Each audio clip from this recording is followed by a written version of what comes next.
Hey everyone, I'm here to help you relax and drift off tonight. If you enjoy using these videos to fall asleep, don't forget to like this video and subscribe to the channel for more calming content. Share where you're watching from and what time it is for you. I'd love to know. Now settle into a cozy spot, take a deep breath, and let's start unwinding together. Eleanor Finch, an architectural historian, arrived in the derelict town of Dunwich Hollow with a leather satchel full of dusty blueprints and family letters. Her great-uncle, Oswin Finch, had been the Wrenhurst estate's last caretaker before its fall. Among his possessions, Eleanor found a journal containing a single ominous entry. At dusk, follow the oak steps and seek the door that never stands open by day. The shadows there will show you what you have lost. Determined to uncover the truth behind her family's whispered past and Oswin's disappearance, Eleanor trekked to the ruins under a smoky sunset. The Wrenhurst gate hung on one hinge, creaking in welcome. Through shattered mullioned windows, Eleanor caught her breath at the soaring chamber. Sunlight lingered on fallen chandeliers, but the staircase's top vanished into darkness. At the foot of the steps, she set down her satchel and brushed a hand over the banister's carved ivy. With each handhold, her pulse quickened. Childhood memories of a brother lost to time, a promise broken at dawn's edge. She climbed, step one. A rush of voices, laughter in bright fields, then silence. Step two, a flash of flame in a hearth gone cold. She smelled smoke and saw grief in the faces of strangers. Oh, step three, the echo of her own footsteps, but faint, as though someone else walked just beyond her vision. As dusk deepened, her lantern's glow shrank. At step 10, the air turned a gentle gray, and the world beyond the railing blurred into mist. Eleanor reached the landing and found a single door of ebony oak, its surface mottled with age, its handle a tarnished ring of brass. No such door existed on the house's plans. She pressed her palm to the wood. It pulsed beneath her fingers. Gathering courage, she turned the handle and stepped through, into a corridor lined with countless other doors, each inscribed with faded names and dates. Beneath one, she read, Rowan Finch, February 19, 1893. Her breath caught. Rowan was her great-uncle's name. The door's keyhole gleamed with invitation. The corridor stretched infinitely, lit by sconces of flickering candle flame that never melted. Each door whispered as she passed, door of regrets. She touched it and saw herself failing to save Rowan from despair, her own failings laid bare. Docker of hidden joys, she glimpsed moments she'd forgotten, dancing in the rain, her mother's lullaby. Door of vanished dreams. She saw the plans she had abandoned, sketches of restoration for Wrenhurst itself. With each vision, her own shadow at her feet crouched in longing, flickering in and out of view. At last, she came to Rowan's door. Heart pounding, she inserted her lantern's glow into the keyhole. The door opened onto a small chamber, a single chair before a dusty writing desk. Upon it, an open letter. Dearest Eleanor's kin, if you read this, know I am lost to the shadows I sought to banish. The staircase's gift is a curse. Time and memory unravel here. Forgive me, Rowan's voice echoed behind her. She whirled to see his silhouette steeped in gloom. Rowan, I tried to find peace, but found only more loss. His shadow hovered behind him, twin to hers. Eleanor crossed the room and took his hand. Eleanor, we can return together. He hesitated, then nodded, tears glinting like starlight. Side by side, they retraced their steps back to the ebony door. The corridor of shadows receded, the echoes of laughter and sorrow fading like whispered regrets. At the oak door, they turned to face the staircase. Eleanor whispered the words her uncle had penciled in the journal's last page. Step away from what's lost and value what remains. They climbed down. With each step, the air warmed, The lantern's glow brightened.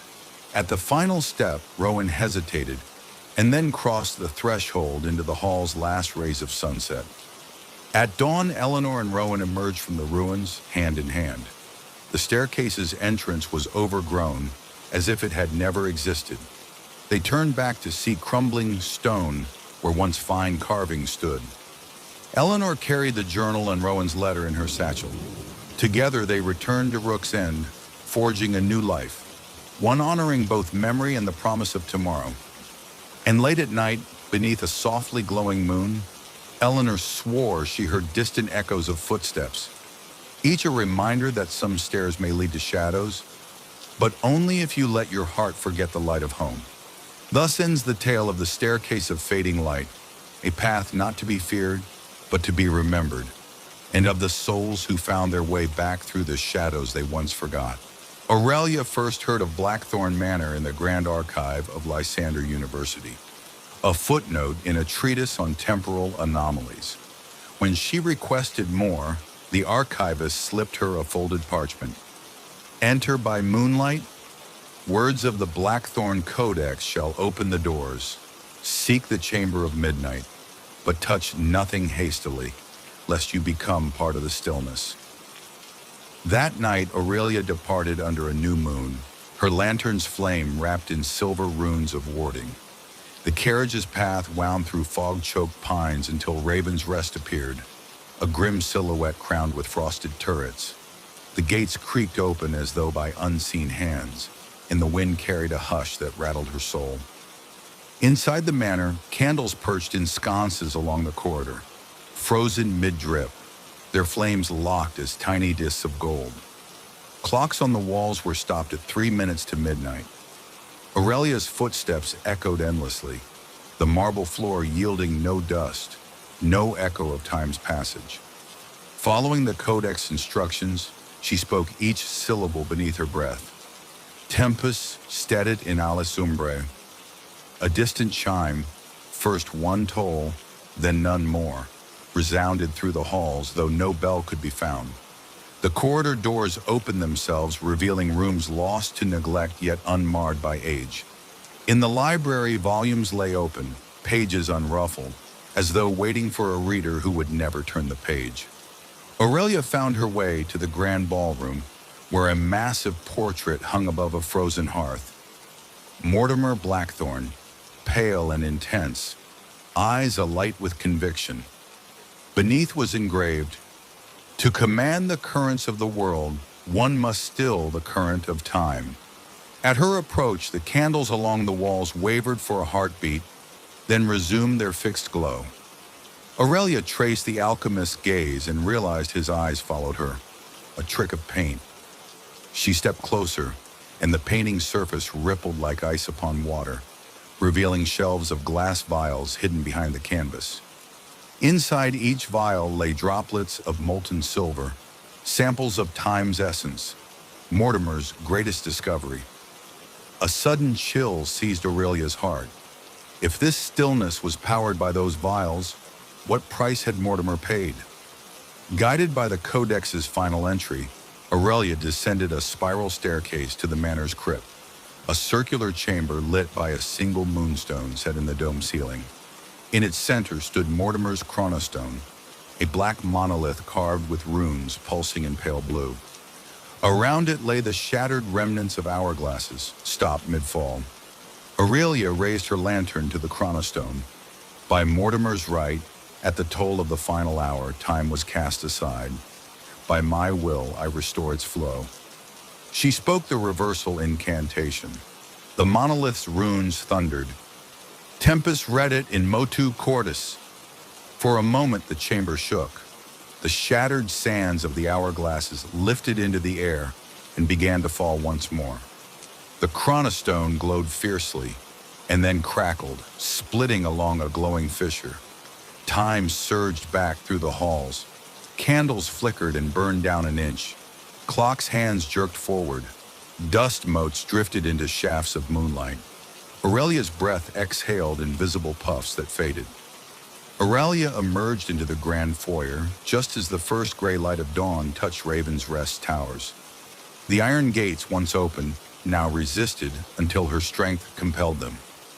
Behind her, the manor's windows dimmed. Its frozen infinity returned to mortal decay. She carried with her a single shard of the chronostone, now cooled. Scholars at Lysander University examined it. Its runes faded to pale engraving. The manor was sealed again, no longer a prison of stillness, but a ruin of warnings. Aurelia published Temporal Sanctuaries, the Blackthorn Anomaly, detailing the perils of arresting time. The vials of time's essence, she wrote, were scattered to the four winds, lost to alchemy's dark ambitions. Years passed. Travelers spoke of strange clocks at Raven's Rest that sometimes ticked backward, then forward, moments of temporal dissonance that left no mark. But time never stood completely still again. Aurelia, older and wiser, kept the chronostone shard on her desk, a compass reminding her of time's relentless flow. At each dawn, she traced its cool, smooth surface and whispered, "Time's gift is not to seize eternity, but to live within its fragile heartbeat." And so the halls of Blackthorn Manor echoed once more with the patter of changing moments, proof that time, once frozen, may thaw, and that every breath, every tick, remains a miracle of change. Marion Vale arrived in Althoria under a leaden sky. The letter she carried was written in spidery script. "If you seek what was lost, come home to the Weeping Garden." It bore no signature, only the seal of a withered rose. Marion's heart thundered in her chest. She had fled Althoria at 18, bearing the weight of secrets she could not share. The accident that had taken her brother, Bran, and the guilt that drove her away.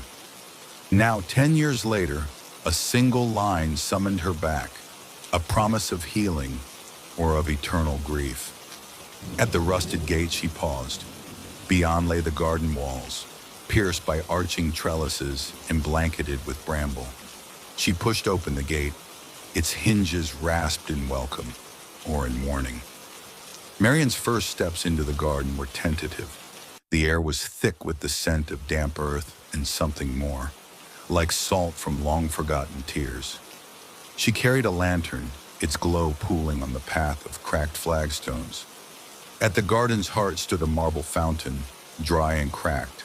Around it swirled blossoms in impossible hues, petals of deepest indigo, roses veined with silver, lilies black as spilled ink. One bloom trembled in the lantern's light, a rose whose petals quivered as though alive. Marion approached and recognized its shape, the ribbon her brother wore on his coat the morning he disappeared. Her throat closed as the rose's petals parted, revealing a single soft teardrop of dew. When she reached out, the rose folded in upon itself, its sorrow still hers to bear. As Marion wandered deeper, each flower pulled at her heart's hidden wounds. Beneath a canopy of weeping yews, she discovered violets, whose petals bore the faint imprint of a child's laughter. Her laughter on the day she lost Bran to the quicksand by the old pool. Along a moss-cloaked arbor, she saw lilies speckled with the shape of her mother's wedding ring, her mother's sorrow when her own love was lost to age. In a hidden niche, a single black peony unfurled its petals into a darkness Marion knew too well. The night she fled Althoria, leaving behind everyone she loved. Night deepened. The lantern's flame flickered. Marion's knees gave way as memories surged, each blossom resurrecting a regret she had buried. She wept, her tears mingling with the garden's own morning dew. Through the hush came a footstep, soft, measured. Marion looked up to see an old woman emerging from the shadows, a silver spade in hand and eyes like rain-slicked stones. "Gardener, you've come to claim your sorrow." Marion, "I need to," Gardener, "heal or bind. Each bloom you touch will draw more grief from the earth and add to your own." The gardener's voice was gentle yet relentless. Marion stood, trembling. Marion, "I must face what I've forgotten. I can't keep running." Gardener, "Then heed this. Every sorrow you unearth demands a seed of hope sown in its place, or the garden will consume you. With that, the gardener sank back into shadow, leaving Marian alone among the silent flowers in her own rising despair. Marian knew what she must do. From her satchel she drew a packet of forget-me-nots, seeds she had carried since childhood, a gift from Bran on her 12th birthday. Kneeling beside the trembling rose, she planted a tiny cluster of blue blooms at its roots. For you, my brother, and for every good memory I have left. The earth trembled. The rose's petals melted into mist, drawn into the soil. In their place sprang a single pale blue flower. Marian felt a warmth in her chest as though the garden itself exhaled. One by one, Marian traversed the garden's hidden corners. She buried seeds of daisies beside the violets of her lost laughter, planted sunflowers by the lilies of her mother's grief, sowed poppies at the peony of her own abandonment. With each planting, a dark bloom faded, its sorrow redeemed by a blossom of gentle hope. When dawn's first light glazed the garden, Marian rose from her knees. The weeping garden had changed.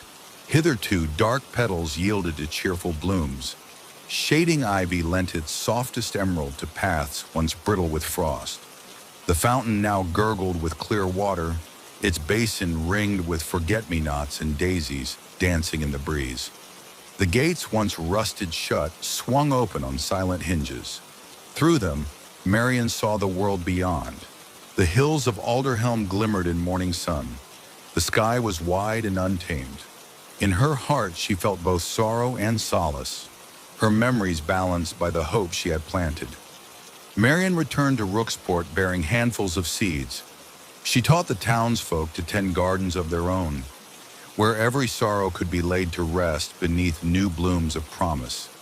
Everfrost Hall's seduced magic faded, remembered only in story. And at the dawn of each October, Marian walked the reawakened weeping garden, scattering seeds of blue and white among the fading bronzes of autumn. In that quiet ritual, she honored each sorrow and wove a tapestry of hope that would endure until memories themselves had need no longer. Thus the garden learned to weep no more for forgotten grief alone, but to bloom with the promise of what can yet grow from the soil of our hearts. Evan Trelawney, a young marine surveyor, returned to Rooksport to settle his father's estate and escape the monotony of charts and echo sounders. His first night back, he dreamed of Stormbreaker.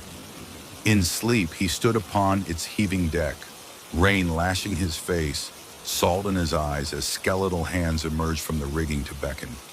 A horn blasted, a single, soul-piercing note, and he jolted awake, drenched in sweat and gasping. At dawn, Evan found identical accounts scrawled in sailors' logs. One heard thunder, yet no storm fell, a horn in the deep. His father's own journal lay open. The wreck of Stormbreaker will come to claim more lives. Watch the dreams. Evan dismissed it as superstition until his brother Merrick returned home pale and silent, blood flecking his lips. Merrick shook and whispered, "They called my name." Frightened, Evan sought counsel from old Serena Bray, keeper of Rooksport's lore. In her cottage by the pier, she brewed troutberry tea and listened to his tale. "Serena, the dead ship comes in dreams to warn or to take. Each who voyages in slumber risk waking in the deep." Evan, "Can we stop it?" Serena, "Only by finding the wreck's true resting place and offering the crew their peace."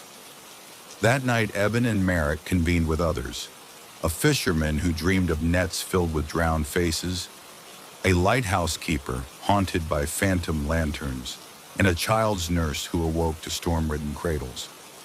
United by fear, they formed a vigil to chart the storm's birthplace and lay Stormbreaker's crew to rest, so their ship might finally vanish. They turned to Dr. Esma Holt, a chronicler of dream phenomena, for guidance. Holt prescribed moonflower tincture to induce lucid dreaming. Each took a vessel of the potion at midnight, then slept in the lighthouse's watchroom, its beacon extinguished for a night. In their shared dreamscape, they found themselves aboard Stormbreaker's deck, planks slick with rain, rigging torn like ragged banners. The crew moved as phantoms, Captain Keen standing at the helm, hair drenched, eyes hollow. The first mate below decks, bandaged stump where his arm once was. The survivors, Evan, Marek, the fisherman, the keeper, the nurse, stood transfixed as a howling gale rose.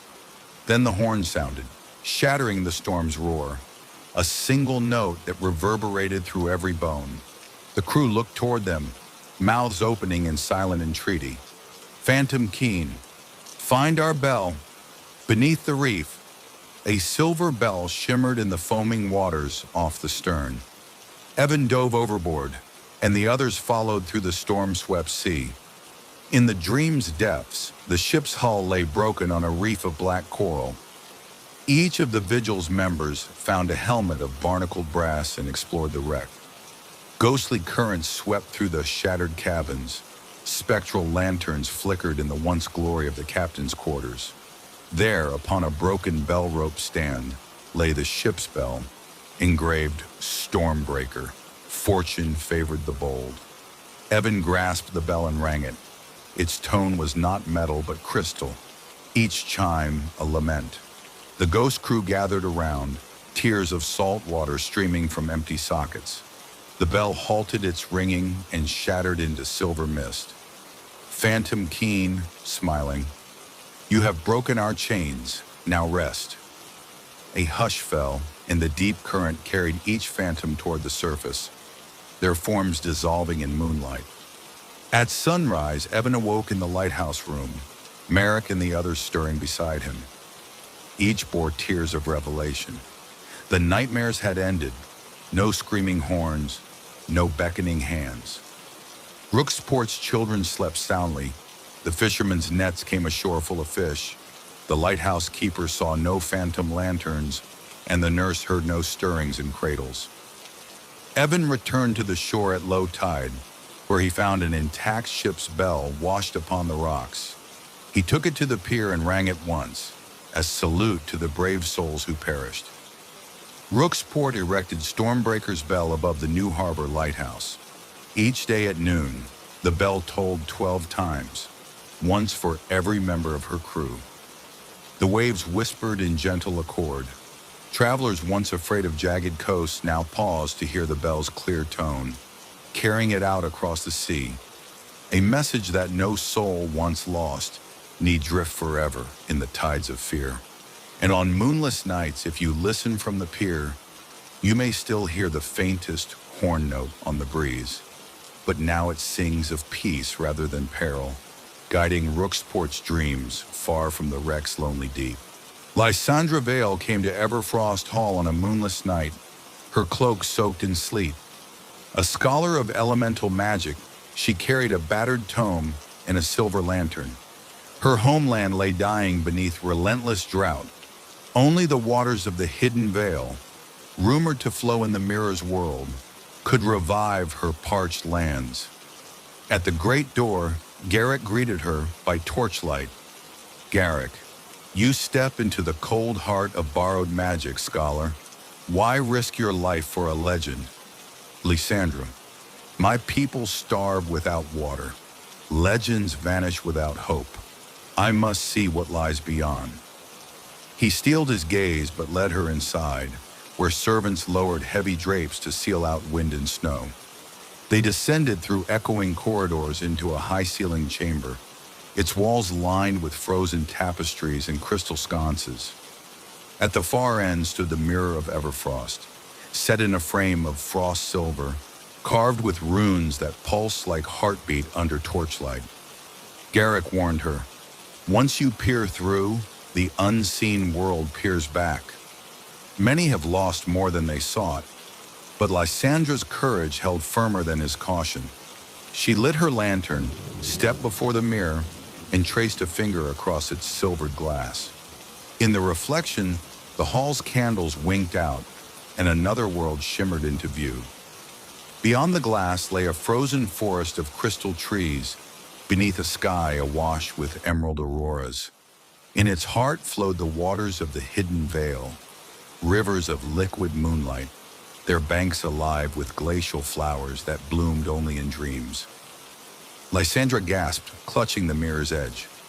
Yet as she watched, shapes drifted between the trees, pale figures cloaked in ice, their eyes glowing like distant stars.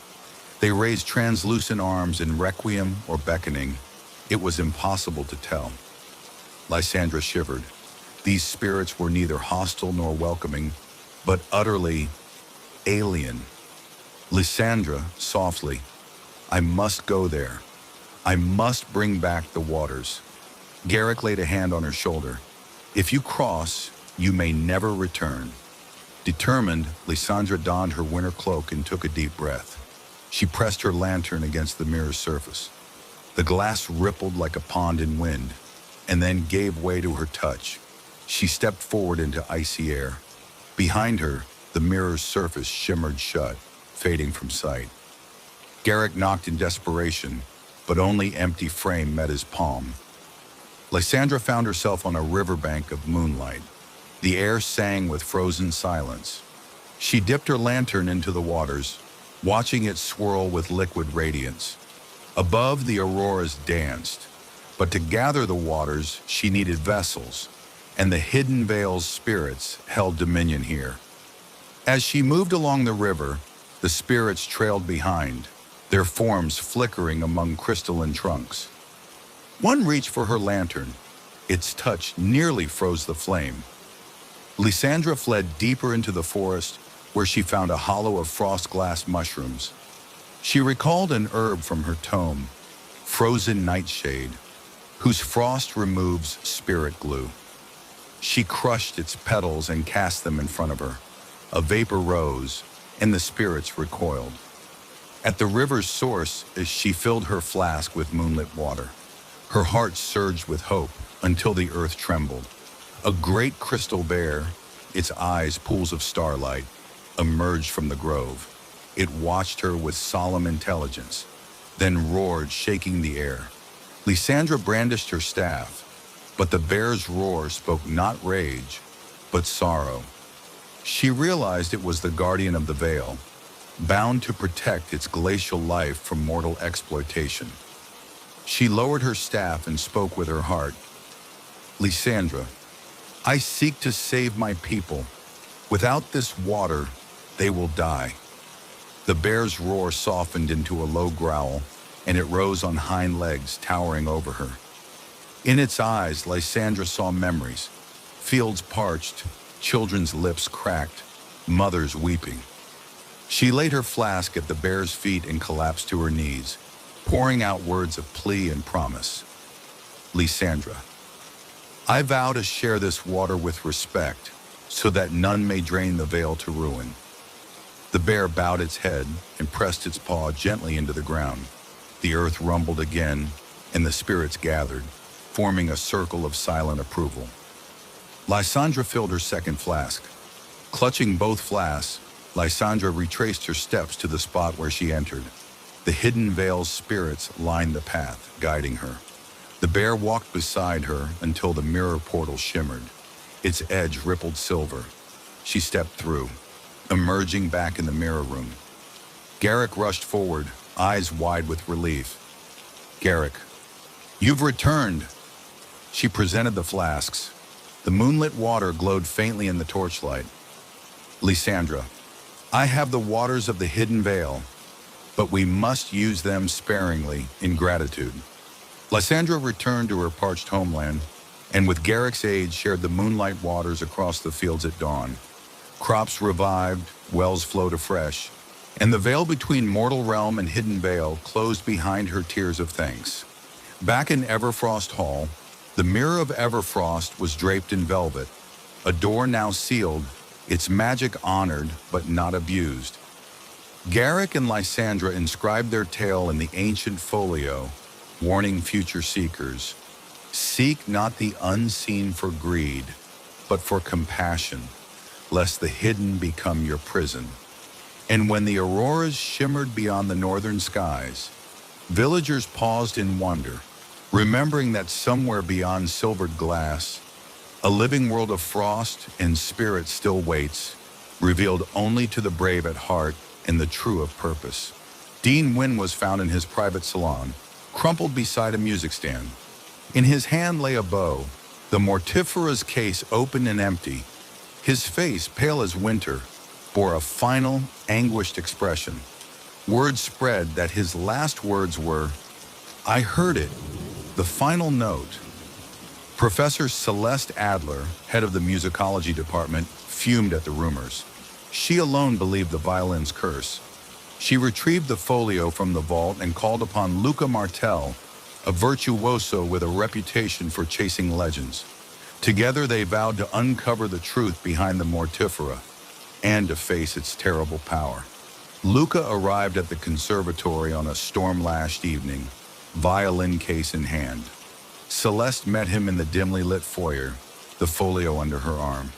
"Celeste, you're certain you want this? It will not merely test your skill, it will test your will to live." Luca, smiling wryly, "If the final note awaits me, I wish to decide whether to play it." They ascended the grand staircase to the dean's salon. There sat the mortifera Stradivarius on a velvet cushion, its varnish a deep garnet, scroll carved in the shape of a weeping cherub.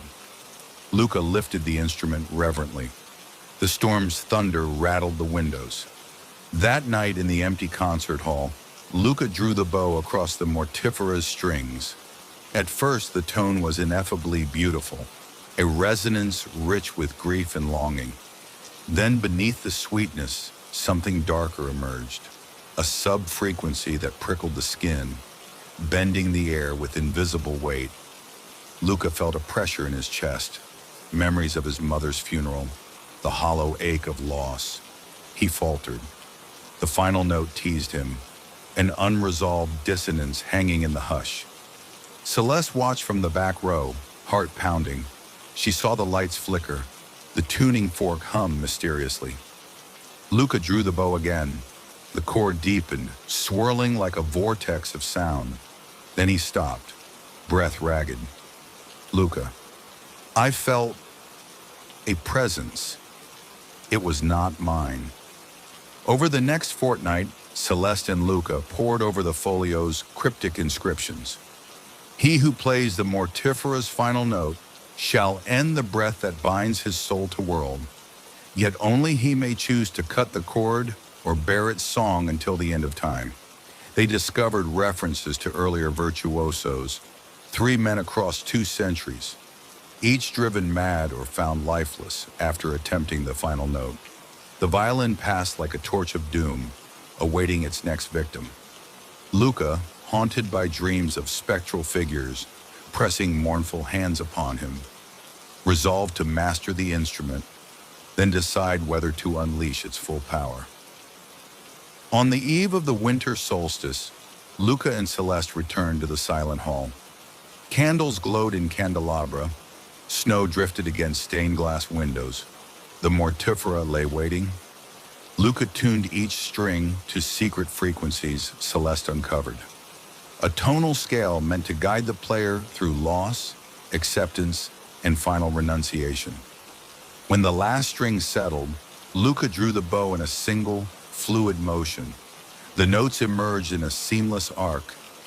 First grief's lament, then memory's echo, then hope's faint shimmer, and finally a chord so pure and final, it shattered silence into absent sound. The air itself seemed to sigh. Celeste felt Luca's presence waver. He closed his eyes, the violin's body trembling against his heart.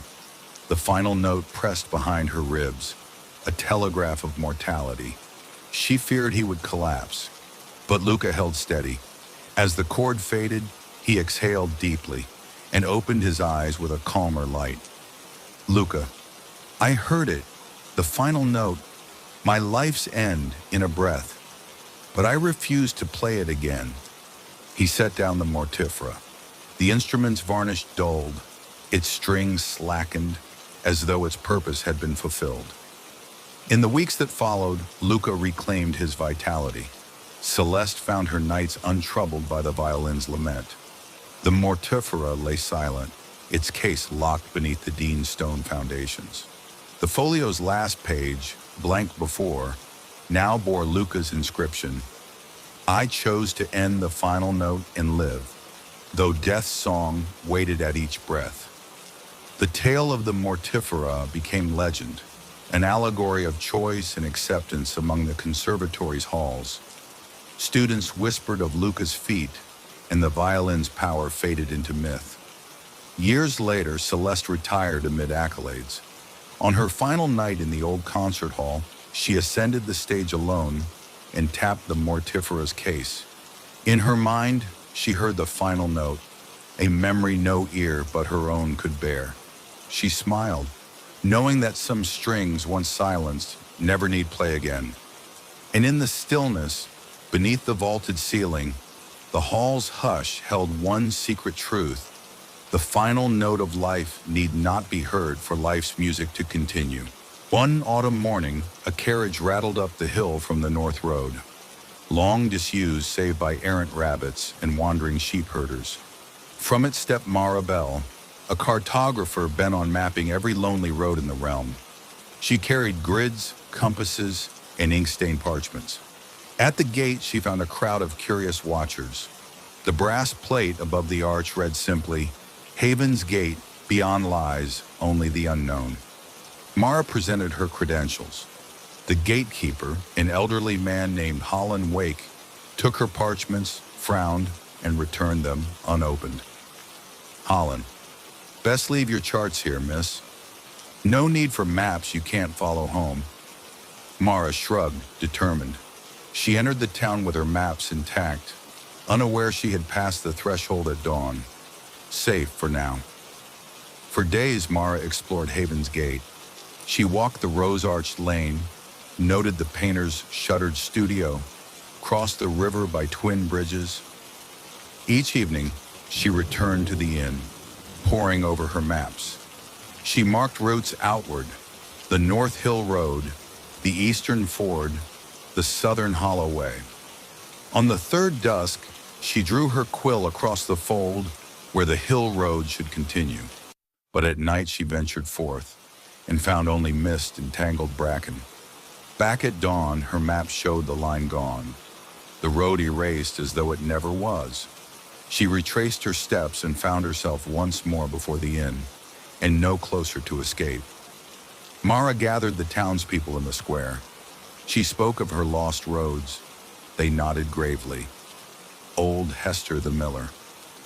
"My William tried once, long ago. He reached the ridge, then vanished in fog. I never saw him again." Baker Sandor.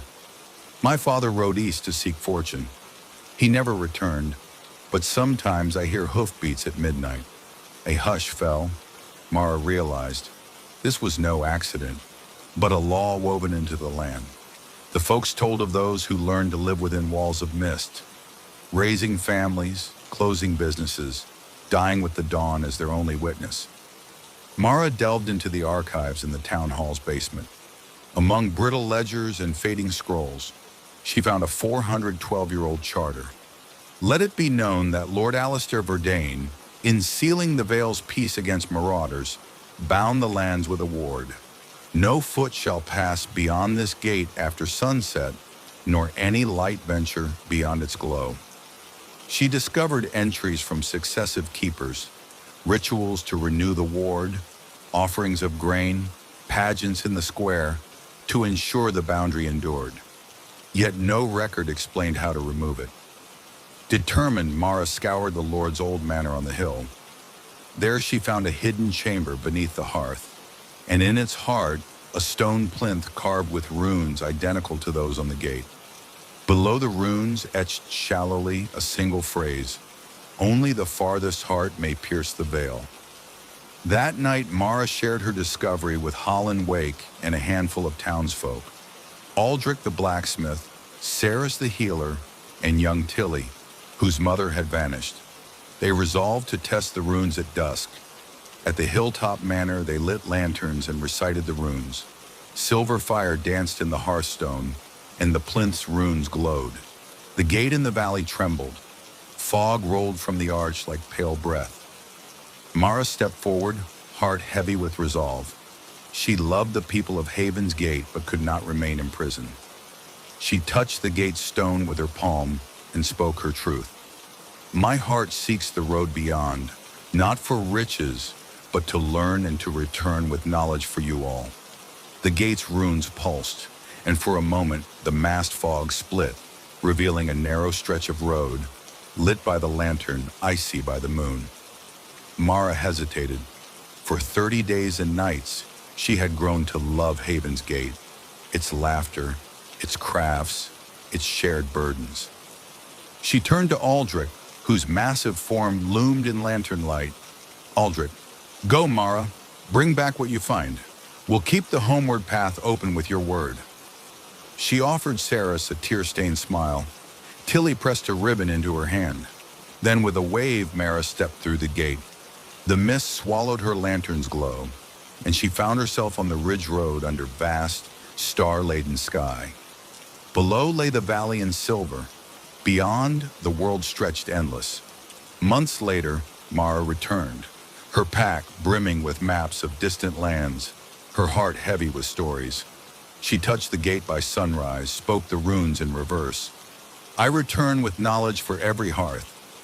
The fog parted once more. Aldrich, Saris, Tilly, and Holland greeted her with cheers. Mara unfurled her maps in the square, teaching the townsfolk of wind-driven sails, steel forges, medicine from desert flowers, and roads that truly led onward. Yet each dusk, the nightway toward the valley rim vanished again, until dawn, and that became the gate's new covenant. Mara and any chosen few might pass at will, guided by vows of return. The townsfolk felt freer than ever, knowing they need never stay blind to the world beyond, so long as they never forgot the path that always led them home.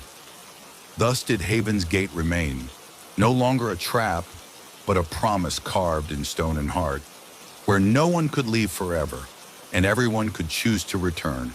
Dr. Beatrice Lane, a renowned specialist in architectural oddities, received an anonymous letter stamped with Ashwin's raven seal. Esteemed Doctor Lane, descend into the noonday chamber and record what survives in darkness. Seek truth where light perishes. Intrigued, Beatrice traveled to Ashwin Grange under a crimson autumn sky. The new lady of the manor, an aloof figure named Isolde Ashwin, greeted her with guarded politeness. Isolde, the chamber lies barred by sorrow and seal.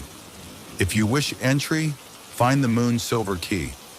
At midnight, Beatrice slipped into the courtyard, retrieved the glowing disc from the fountain's lip, and returned to the east wing's false wall.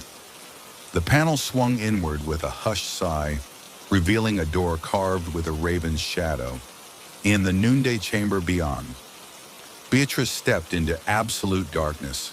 Her lantern's flame guttered and died the instant she crossed the threshold. She reached instead for a vial of phosphorescent algae, glowing softly with an emerald light, and uncorked it. The algae's glow revealed a chamber of pale stone, 16 feet square, its walls painted with faint frescoes, now faded to ghostly outlines. On the far wall, a mural depicted Lady Esme Ashwin, kneeling before a celestial eclipse. In the fresco's shadows danced stylized ravens, their eyes hollow as they watched her grief. Beatrice moved closer, brushing dust from the mural's edge, revealing an inscription in flowing script. Where heart outlasts the sun's embrace, the living mourn in endless place. She shivered as the algae's glow dimmed. Impossibly, even though its flask remained uncoupled, the chamber seemed to draw light into itself, devouring illumination. As Beatrice explored the room's corners, she heard a faint rustle, like silken skirts brushing stone. She turned off the algae light and listened. A whisper carried on the chamber's stale air. "Stay with me." Beatrice relit her lantern. At its amber glow, the room revealed a single low stone bench, and beside it, a small alabaster chest. She opened the chest to find a bundle of faded letters bound in black ribbon. Unfolding the first, she read Esme's hand. My love is gone, taken before first light. In this room I leave my tears, my hope, my soul, until he returns, or I am undone. Another letter spoke of candles that would not burn, of roses that withered in a single night, of clocks that ticked backward. Each letter ended with the plea, do not leave me, stay until the world forgets the sun. Beatrice felt a sudden weight of sorrow settle upon her heart, as though the chamber itself mourned alongside Esme. Beatrice set the letters aside and lit a tall candle carved with raven feathers. Its flame flared once, then sputtered and died, despite there being hours of wax left. She stared as the wick went cold. On the stone floor, droplets of molten wax solidified into shapes of grieving figures. She backed toward the door, only to find it vanished, the wall a solid expanse of stone where the panel had been. Panic rose. Beatrice's lantern flickered, its glass clouded. The fresco on the opposite wall seemed to move, the eclipse shifting, ravens flapping their wings. She realized the noonday chamber was alive with grief's own magic, reshaping itself in the absence of light.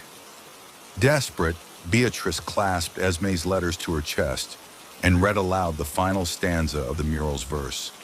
Let sorrow rest upon the breeze and shadows find release and ease. She poured out her own lament, a broken promise to her late mentor, a fear she dared not voice, a regret that curdled her sleep. As her voice quavered, the chamber responded.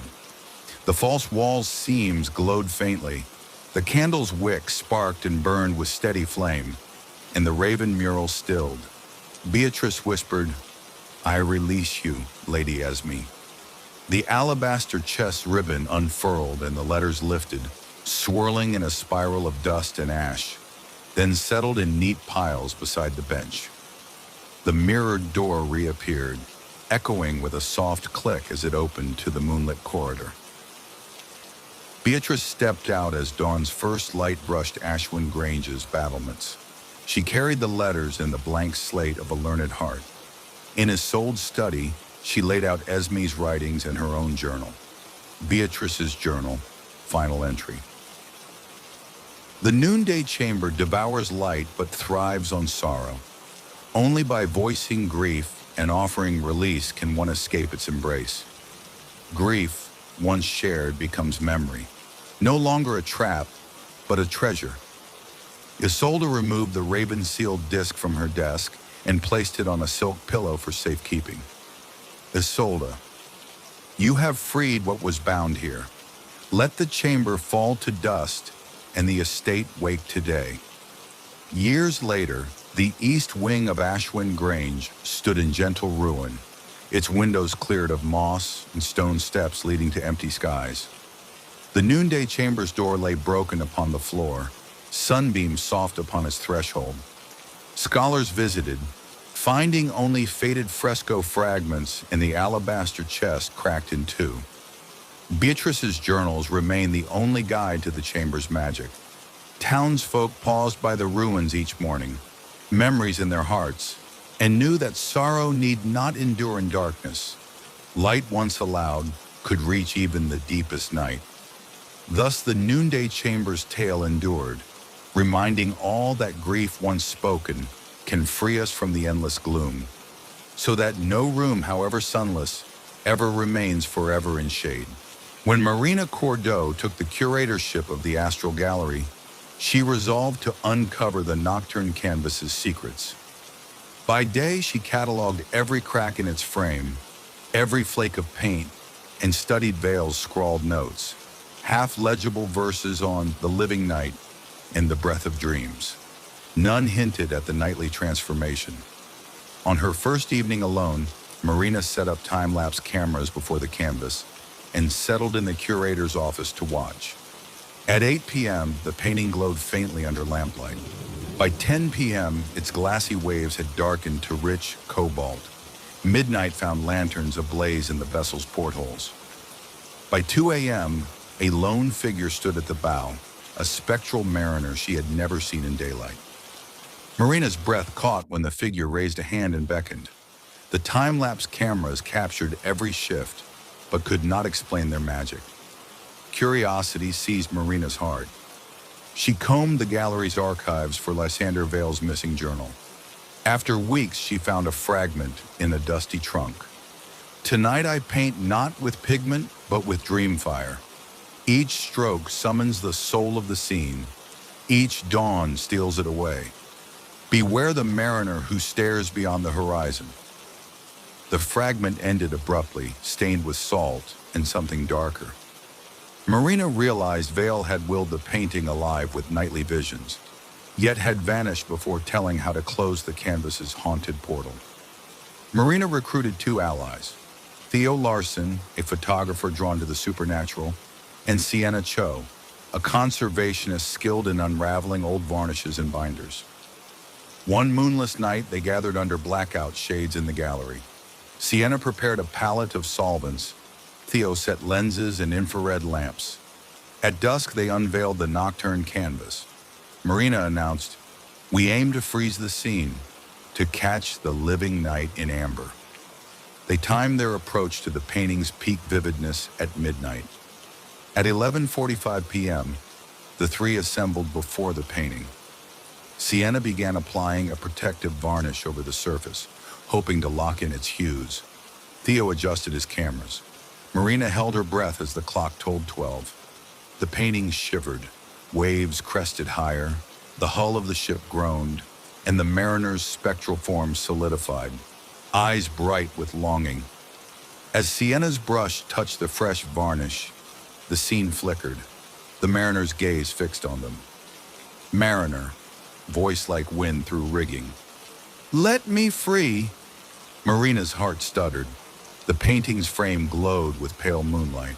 Sienna froze, her brush hovering. Theo's camera whirred. They realized they stood at the threshold between canvas and dream. Before panic could set in, Marina spoke. "We honor your voyage. Release us your story." The mariner's form swayed. "Mariner, I was Vale's brother, Errol. I vanished to sea beneath this moon. He trapped my soul to preserve my memory. But I am bound between brushstrokes." Sienna's brush trembled, smearing varnish onto the sky. The mariner's hand passed through the wet paint and into Sienna's sleeve, cold as brine. Theo steadied Sienna. Marina raised a hand in calm. "Mariner, to set me free, paint my truth in dawn's first light, my name, my fate, my love, and let the nocturne fade." Marina nodded. He turned, stepping into the ship's cabin. The scene softened. By 2 a.m., the canvas had regressed to its misty daytime form, each vibrant shade receding to silver. Through the night, Marina, Theo, and Sienna worked under dim red lamps. Marina sketched the brother and sister Vale, Errol aboard Stormchild, Lysander painting by lantern, their last farewell before the gale. Theo photographed each brushstroke. Sienna kept the varnish just moist enough. By dawn, the new dawn form of the nocturne canvas gleamed, a living portrait of Errol's sacrifice, Lysander's grief, and the sea's unending call. Marina inscribed below, in Vale's hand, "Errol Vale, mariner of Stormchild, lost to the gale of October 13th, 1847. Brother, friend, forever free." As the sun's first ray touched the frame, the painting scene dissolved into soft dawn mist. The nocturne canvas became a tranquil seascape at sunrise, its colors gentle and still. The spectral mariner was gone. The astral gallery reopened the former east wing at dawn. Visitors gathered before the nocturne canvas, now titled Errol's Release. No more did the painting tremble at midnight. Instead, it reflected the world at day. Gulls wheeling in pale blue sky, sails drifting on glassy seas. Marina, Theo, and Sienna published their findings in The Living Night, Vanishing Canvases, inspiring art historians to seek not only pigment, but the soul within. And when the moon rose full above Marlborough, they still paused at Errol's release, remembering that every brushstroke can capture not only memory, but the promise of freedom beyond the canvas's edge. Eleanor Vance grew up in her uncle's mirror workshop, where polished glass and burnished steel were shaped into frames and blades. Her uncle, Master Grafton, warned her never to peer too long into his looking-glass spheres at night. Master Grafton: some reflections are windows, child, and some are doors, ones you can't slam shut behind you. Yet Eleanor's curiosity burned. When Master Grafton fell ill one autumn eve, his final words were whispered in fevered hush. "Find the path, save the hollow." Alone, Eleanor dusted off the old spheres and peered into one by the lamplight. In its surface, she saw not the workshop, but a moonlit trail snaking into the forest, lined with trees whose branches wove overhead like cathedral vaults. She turned, heart pounding, to find no path outside. Her uncle's charge and her own longing propelled her forward. She must follow the trail and discover where it led. Eleanor stepped outside as the moon climbed high, its silver face mirrored on Blackmere's glassy surface. In the water, the path shimmered, stones glowing faintly beneath its surface, weaving around lily pads and reeds. She plunged her wooden boots into the shallows and followed the trail's reflection as though it were dry land. Each step rippled the water, yet the reflected stones stayed in place, guiding her deeper into Silverwood. The air filled with night-blooming honeysuckle scent, and fireflies clustered in glowing arcs above the invisible stones. At the forest's edge, the reflection led under an ancient oak. She felt, rather than heard, a low echo, a soft voice calling her name. Heart trembling, she pressed on. The deeper Eleanor went, the more the path shimmered in unexpected reflections. The polished blade of her uncle's old sledgehammer, the gleam of a puddle on a fallen log, the metal rim of her lantern. At each step, the reflection spoke, a memory brought to life in ghostly tableau. Her father teaching her to fish at dawn, her mother's lullaby in the candlelit nursery, her uncle's patient hand shaping glass. Tears blurred her vision as she realized the path did more than guide through trees. It wove together moments she cherished, illuminating the bonds that formed the hollow's heart. But with each memory shown, she felt a tug, a whisper that she might live within those mirrored moments, never to return. After what felt like hours, Eleanor emerged into a clearing lit by moonbeams. At its center stood a pond larger than Blackmere, its surface like polished obsidian. In its depths flickered countless reflections, her own and those of every villager whose name she knew. At the pond's shore, a stone dais bore 3 mirrors, one cracked, one tarnished, one clear. An inscription read, "To walk the path is to gaze within. One mirror for grief, one for sin, one for kin." Eleanor set her 3 keepsakes before the mirrors, a broken locket from her childhood, a dented silver coin she once stole, and her uncle's silver ring. She gazed into the cracked mirror, her grief-torn face, tears unceasing, then soft acceptance of loss. She wiped her eyes and turned to the tarnished mirror, her guilt for small betrayals, then remorse, and finally the resolve to act with kindness. At last, she faced the clear mirror. Her uncle's ring glowed on her finger, and she saw not only herself, but the village united by shared history and hope. With the final mirror's truth acknowledged, the path's reflections brightened. Stones emerged on the pond's surface, glowing clear enough to walk upon. Eleanor stepped across, watching her footprints in the glassy water.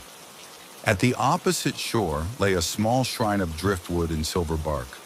There, on a mossy plinth, stood a single mirror, oval and framed with living vines.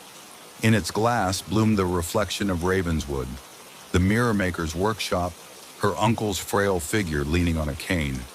Eleanor whispered, "I have learned your secret. The path appears only in reflection, to show us what has been and guide us to what must be. She clasped the mirror's frame and closed her eyes. Eleanor awoke at the workshop's threshold as dawn's first rays filtered through dusty windows. Her uncle lay on a low cot, breathing easy, his fever gone. By his side stood the village elders, having arrived overnight. Master Grafton, weak smile. The path led you back, child. You have saved the hollow, not by running from the past, but by understanding it. Eleanor hugged him, tears of relief and joy mingling. The elders knelt, offering gifts of reclaimed memories. A tapestry of past festivals, a bound chronicle of the hollow's history, in a small vial labeled Mirror Essence. Liquid starlight to polish any surface to reveal hidden paths. In the years that followed, Eleanor became the new keeper of reflections. Each full moon, villagers came to the workshop with polished objects, mirrors, blades, bowls, and gazed into them to walk the path of memory for themselves.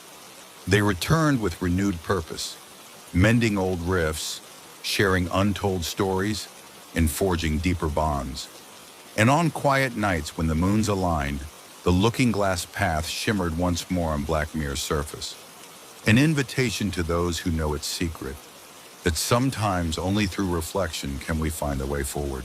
Mara pulled up the gravel drive as raven-winged clouds scudded overhead. The iron gates protested on their hinges. The gardens beyond were choking with weeds. The front door's oak panels were swollen with damp, but gave way when she pressed. Inside, the air was stale, coated with dust and sea fog. Her footsteps crunched on shards of plaster and fractured tile. She set up her equipment in the entry hall.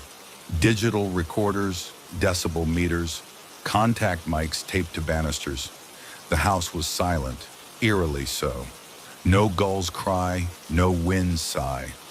Mara tapped her foot sharply. The tap reverberated once, twice, then dozens of times, trailing off over nearly a minute. She frowned at her meter. The echoes persisted long after her foot had returned to stillness. Mara into her notebook. Tap at 65 decibels. Echo persists for T approximately 58 seconds. This cannot be natural reverberation. Volume too high, decay too slow. That night she slept in the guest suite on the second floor. As midnight approached, she awakened to pacing footsteps on the landing. Slow even, approaching. She froze, listening. The meters on the nightstand flickered. The echo of steps circled her door continuously for some 20 seconds, then ceased. Mara's heart hammered. At first light, Mara began mapping the house's acoustics. She walked the corridors, tapping at measured intervals, noting the echo time and intensity. In the library, her taps returned with a hollow metallic ring, echoes layered as if dozens of footsteps ran simultaneously. In the dining hall, a single footstep produced a choral cacophony of sound. She cross-checked measurements against the architectural blueprints she'd uncovered in the study. Walls padded with horsehair plaster should absorb sound, not prolong it. Ceilings were vaulted southwood beams, not reflective stone. Something else was at work. While reviewing her recordings in the parlor, she heard, barely, a soft footstep behind her. She spun, but the room lay empty. Her maps showed no human presence. She played back the audio. Beneath her own foot taps, a second set of steps marched in perfect counterpoint, invisible yet unmistakable. That evening, Mara placed vibration sensors beneath the carpeting on the third-floor landing, intending to capture any ghostly footsteps. At 2:17 a.m., the sensors triggered. She rushed upstairs with her recorder. In the darkness, the hallway stretched before her like a yawning mouth. She pressed record and stepped out into the corridor. Her boots echoed once, then dozens of other footsteps joined in, marching away toward the turret stairs. Mara pursued, heart thrumming, only to find the stairs empty. Yet as she turned back, the echo of endless steps chased her all the way down. Reviewing the playback, she noticed under the ambient footsteps a faint whisper. Stay with us. The voice sounded male and hollow. Determined to confront the source, Mara climbed to the attic at dawn. The hatch scraped open on rusted hinges. Inside, trunks and moth-eaten draperies lay forgotten. But on the floor, she found a single pair of scuffed leather boots, size 7, standing side by side, as though someone had shed them and stepped away. The boots shook with phantom life, and when Mara tapped one heel, the leather sprang outward, echoing a dozen steps, as though the boots themselves walked. Suddenly, the attic lights flickered. The boots walked toward her, pant legs of an invisible figure rippling in dust motes, then stopped. Mara's voice trembled. "Who are you?" The attic remained silent. The boots retreated down the hall. Tap, tap, tap, until the echoes died just beyond the hatch. Mara realized the house preserved footsteps of all who'd ever crossed its threshold, prisoners of their own echoes. To free them, she needed to break the loop, replace the reflective surfaces with absorbent material until echoes decayed normally. Over the next days, she draped burlap over walls, unlaid carpets returned, and floorboards she sanded and applied acoustic underlay. She placed absorbing panels beneath each stair tread. It was backbreaking work, her muscles sore, but she persisted. That night, she tested again. Dressed in old work boots, she tapped down the hall. Once. The sound echoed bleakly, then faded in under 3 seconds. Mara exhaled in relief, but the hidden speakers of the house, far beneath her hearing, continued their soft procession. She rigged her recorders near the attic. At midnight, faint footsteps began, but this time they slowed, weakened, and finally stopped. At dawn's first light, Mara ascended to the attic. The solitary boots lay unmoving on the floor. She lifted one boot, dust dry, no tremor, no echo. She tapped it gently against the floorboard, one soft thud, then silence. Mara opened her journal. All footsteps silenced. Hollow Spire's souls released. She packed her gear. 6 months later, Red Brook Manor, renamed Hollow Spire in honor of its quieted curse, opened its doors as a community center. Children's laughter filled the halls. Neighbors gathered in the old parlor for concerts. Researchers used the spaces for sound studies. Yet never a stray echo lured them into dread. Mara returned once, tapping a borrowed boot in the empty corridor.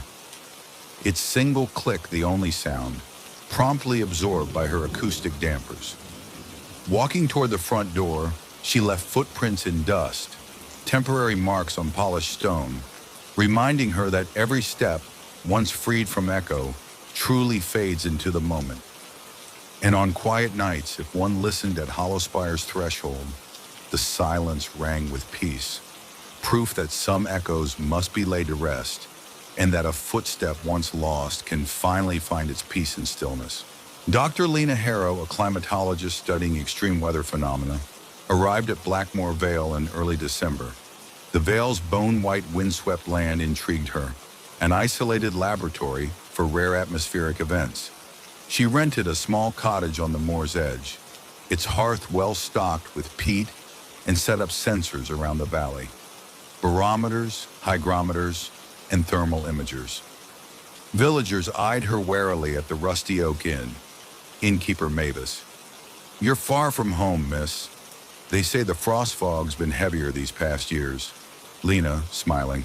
"All the more reason to study it. I'd sleep sound if I knew it'd chill the air at 2 below, not freeze it solid." Mavis glanced at the moor's horizon where storm clouds churned. "We lost 4 last year, caught out at night. Marked their names on the memorial tree." She pointed to a blade-edged iron cross beside the inn. Lena felt a chill at the names carved there, but dismissed it as superstition.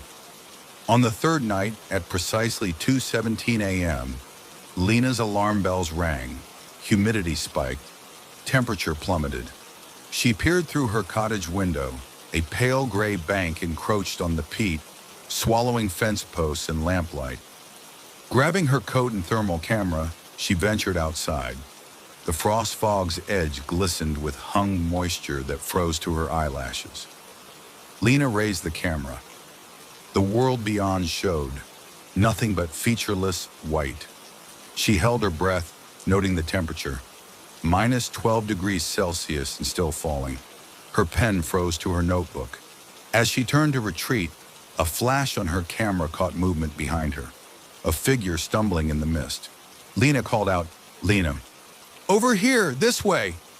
Behind her, the figure lurched forward, then collapsed. Lena raced toward them, but missed the steps. Hand outstretched, too late. The figure's head lay back, jaw open in frozen terror, thick ice glazing their face. Lena's heart seized. The frost fog's pulse rasped in her ears like a death knell. Lena staggered back, breath coming in crystalline clouds. She hit her sensors. The fog's core extended onto the moor faster than predicted, nearly 200 meters per minute. She jammed her instruments into her pack and ran toward the cottage, stumbling over frozen tussocks. Behind her, the fog's edge flickered with spectral shapes, flashing limbs of past victims, trailing their phantom echoes. She made the door just as the bank broke into red-orange lamplight. Inside, she slammed it shut and lit every burner she had, fire dancing in lumps of oil and peat. The cottage shuddered as the fog struck the windows, coating them with frost. Lena watched in terror as her own breath crystallized in the air, each inhalation heavier than the last. Her recorder beeped, temperature minus 18 degrees Celsius and continuing to drop. Lena's teeth rattled. She pressed a palm to the hearth, warmth quickly sinking into cold. Desperate, she grabbed her coat and ran back outside, seeking offset readings and ground heat beyond the fog's perimeter, armed only with data and doomed determination. Minutes later, Lena found the figure again, frozen solid like a marble statue. She circled away from the fog, noting the ground temperature. Minus 5 degrees Celsius, only a dozen meters beyond the frost's edge. She stowed the camera near the corpse and skirted the bank to reach safety. But stepping back into the cottage's circle of warmth triggered the fog's final assault. A shriek of wind as icy barbs infiltrated every crack. Inside, a piece of firewood caught. Embers flared, then snuffed. Lena's lantern sputtered, its flame crystallizing. She lunged for her instruments, but froze. The digital display flickered to unreadable blue squares. Her breath came in pinpricks. Her vision blurred. She sank to the floor, her body's warmth seeping away. In the last seconds, Lena marveled. Cold had become shapeless. She was unraveling, turning into the very air she studied. Her final thought, "At least I will join the fog's eternal flow." At sunrise, Mavis stepped onto her porch and surveyed the frost fog's aftermath. On the moor lay two frozen figures, the stranger and the scientist, both captured in mid-stride. Their feet pointed toward the moor center, where the frost fog's remains lay in wisps, dissolving under the weak sun. Mavis knelt by one. Beneath the ice, etched in the stranger's parka, was a map of the moor showing a dark shaft, the old Blackmore mine, sealed for a century after a methane blast. Above the mine's shaft, the frost fog was densest. Perhaps miners' spirits cried on icy breath, or a leak in the old ventilation released frost-poison gas. Mavis whispered, "Rest now, and let the veil remember." By winter's end, the bodies thawed and were laid to rest in the churchyard, beneath simple stones marking their names. Unknown Stranger and Dr. Lena Harrow. The villagers chiseled a new warning into the inn's wooden sign. "Beware the frost fog, it knows no mercy." Years passed, some blame folklore, others blame subterranean gas. But every December, when the temperature dipped below minus 10 degrees Celsius and the sky lay moonless, the Vale folk barred their doors at midnight, listening for the faintest hiss on the wind. the first breath of the frost fog, and prayed the dawn would find them safe and unfrozen once more.